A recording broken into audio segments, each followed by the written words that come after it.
past few months, we have talked a lot about the jealousy and resentment of Caitlin Clark amongst other dump divers in the WNBA. And I say the past few months instead of the past few weeks because this channel, we predicted this outcome while Caitlin Clark was playing real professional basketball at Iowa.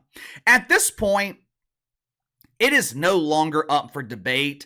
Vast majority of WNBA players, they are jealous of Caitlin Clark. However, the resentment part of the equation, not the jealousy part, but the resentment part of the equation, it seems to be extending to women in the mainstream sports media. Over the past week, I have spent hours watching coverage of Caitlin Clark on ESPN. Well, KC, don't you mean coverage of the WNBA? No, I mean coverage of Caitlin Clark.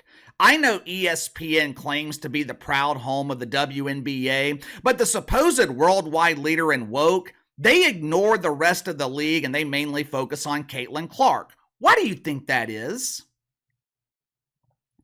Because even ESPN knows people do not care about the WNBA. I know it sounds harsh. I'm sure feminists watching this video will accuse me of misogyny and toxic masculinity, but the truth does not care about your feelings.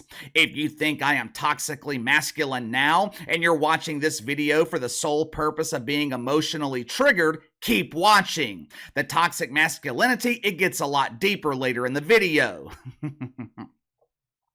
If you haven't already, make sure to like and subscribe. You can follow me on Twitter at KC_BTL84. How many of you guys have ever heard of Monica McNutt?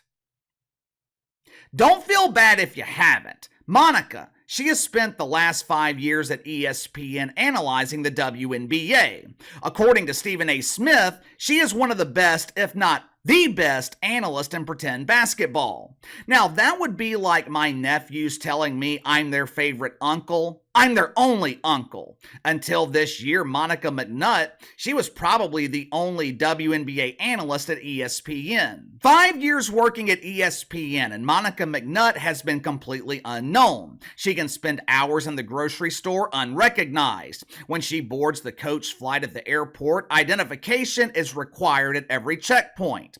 But over the past week, Monica McNutt's career, it has been propelled into the mainstream. Why? Caitlin Clark, the same Caitlin Clark that Monica McNutt seems to have a deep-seated resentment for. It all started last week with a heated debate on First Take.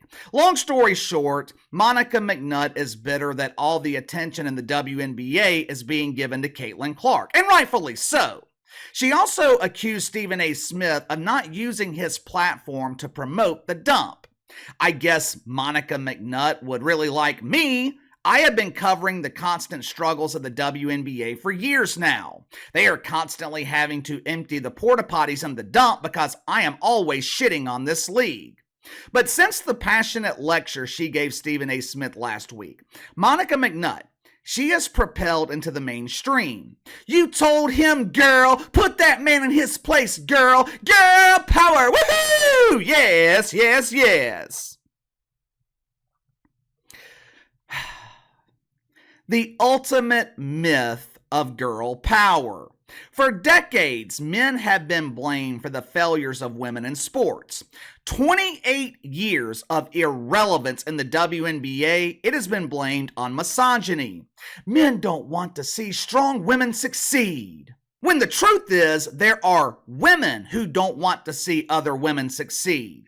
If you don't believe me, just look at the current landscape in the WNBA. For the past week, I have watched dudes like Stephen A. Smith and Shannon Sharpe praise Caitlin Clark for lifting the WNBA out of irrelevance. And I have watched women like Monica McNutt and Andrea Carter try to diminish her. Stephen A. and Shannon Sharpe. Hey, it's me, Shay. Shay and A. They get it. They see the big picture.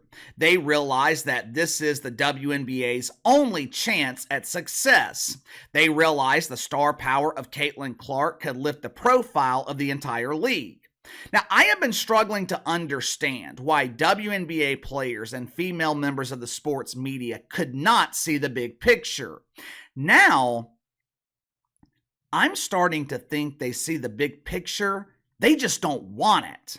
Last night, Monica McNutt, she was the guest on The Daily Show with Jon Stewart, formerly known as The Daily Show of Failure when it was hosted by the huge embarrassing failure Travis Noah. Now, I am going to give Monica McNutt a little bit of credit here. During the interview, she had enough self-awareness to admit that Caitlin Clark is the reason she is in the mainstream. Now, of course, Jon Stewart tried to gaslight her. He tried to feed her ego. That's not true, Melanie. You're a brilliant WNBA analyst. Your talent is the reason you're here. Jon, my name is Monica, and you just admitted you don't watch the WNBA, so I doubt you have heard of me before last week. Credit to Monica McNutt for having the self-awareness to realize Caitlin Clark is the reason for her mainstream success. For weeks, Stephen A. Smith has pleaded with WNBA players to have the same self-awareness. The problem is, maybe, just maybe, they don't want the spotlight. They don't want to share their league with the others. For years, the WNBA has claimed to be the league of inclusion. Pretend basketball is for everyone. Everyone is welcome in the dump. She, he, they, them, @ print symbol, and last but certainly not least, ++. Apparently, there was a hidden message in the WNBA's quest for inclusion. What they really meant to say was, everyone is welcome in the dump besides a middle American white girl from Iowa. Last night, Jon Stewart asked Monica McNutt what I thought was a brilliant question. To her credit, Monica McNutt, she was brutally honest in her answer. Jon Stewart asked if there was a contingent in the WNBA that doesn't want everyone included, if there was a contingent in the WNBA that wanted to keep their treasure dump all to themselves. Listen to Monica McNutt's response. Roll the film. Are there people within the WNBA community who feel like, I don't want this to belong to everybody. I want it to belong to this band of sisters that have worked so hard to make it something? Whoa, Monica McNutt, one of the band. I have had that moment a few times. Right. Because as much as the conversation has been dictated by the audience, right, we still haven't really sat up and talked about the actual basketball of it, Jon. Right. I don't know how many people just joined the WNBA understand that the Las Vegas Aces are chasing down a three-peat, which hasn't been done since the formative years of the league in the Houston Comets. I don't know how many people know that the Connecticut Sun just lost their first game the other day. They were 9-0 to start the season. You just heard it yourself. This is no longer me speculating. This is no longer me guessing. With a simple raise of the hand, Monica McNutt just basically said, we don't want Caitlin Clark in our league. We want to keep the WNBA all to ourselves. Now, she tried to disguise her resentment towards Caitlin Clark by saying, my real problem is we're not talking about basketball. The Las Vegas Anonymous Faces are trying to three-peat. The females who identify as Suns in Connecticut just lost their first game of the season and no one cares. No one cares. They only care about Caitlin Clark.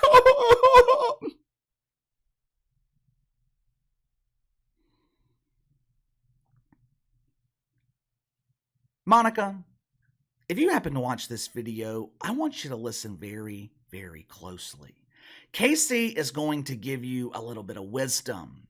There is a reason the team in Las Vegas is better known as the Anonymous Faces. There is a reason the network that employs you ignores the rest of the WNBA. There is a reason games that don't involve Caitlin Clark can't draw flies to a fresh turd.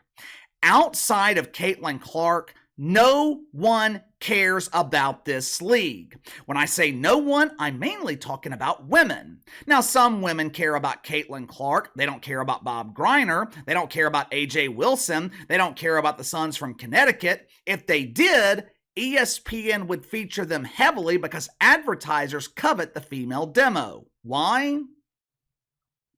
Because advertisers know women buy things. Like I said earlier, it is not men who are trying to tear down Caitlin Clark. It's women. Earlier in her interview with Jon Stewart, Monica McNutt, she was trying to claim that the WNBA is not against Caitlin Clark. She was trying to claim that the other 143 players in this league have no problem with Katie Rue. Now, obviously, that is complete bullshit. We were given more evidence last night of the jealousy and resentment that Caitlin Clark has to deal with every game. As Monica was finishing her soliloquy, there was some mild cheers from the audience. Listen to the tone of the voices who were cheering Monica McNutt. Watch for yourself. The tenor and the prevailing narrative that has been created around this season's WNBA play is that it's the league versus Caitlin Clark, and that is just absolutely false. It is unfair to the women that have been there building this league to this moment so that Caitlin Clark's popularity could take it to the next level. And so while Caitlin is fantastic, and I think she's going to have an incredible career in the WNBA, there are women that were worthy of coverage prior to her arriving, and I just will not be silenced when it comes to that. Right. Beautifully said. Now, let me ask you something. Who was worthy of coverage prior to Caitlin Clark? Over the last 4 years, the WNBA, they have received an abundance of coverage from the mainstream media. Coverage that they didn't deserve because no one was watching the product. Monica McNutt claimed that all these other women built the platform that Caitlin Clark was allowed to elevate. What exactly did they build, Monica? Let's just look at this objectively. Caitlin Clark walked into a league where some teams are playing in high school gyms. When she traveled to Washington, D.C. last week, they had to move the game out of the high school gym into an NBA arena. She walked into a league where players are making minimum wage. She walked into a league where players were flying coach across the country if they were lucky. Sometimes they were riding the Greyhound bus. So what exactly did they build? If you really want to give credit to someone for building the WNBA, that credit belongs to the men in the NBA. For the past 3 decades, dudes in the NBA, they have generously given a portion of their revenue to subsidize this dump. If NBA players hadn't been so generous, the WNBA, they would have been out of business 2 decades ago. I think what is going on right now in the WNBA is absolutely fascinating, especially with the media coverage, because it shows you the differences between men and women. Stephen A. Smith made an excellent point yesterday. He talked about bringing Shannon Sharpe onto First Take and how much of a positive impact that Shay's had on the ratings and the success of the show. Is Stephen A. jealous of Shay? Of course not. He and Shay are laughing together all the way to the bank. Now, compare that to what is happening with Caitlin Clark. Monica McNutt admitted to Jon Stewart that Caitlin Clark was the reason she was on his show, the reason that she is now in the mainstream. And at the same time, she is basically admitting that Caitlin Clark is receiving too much attention. Caitlin Clark isn't exactly welcome in the WNBA.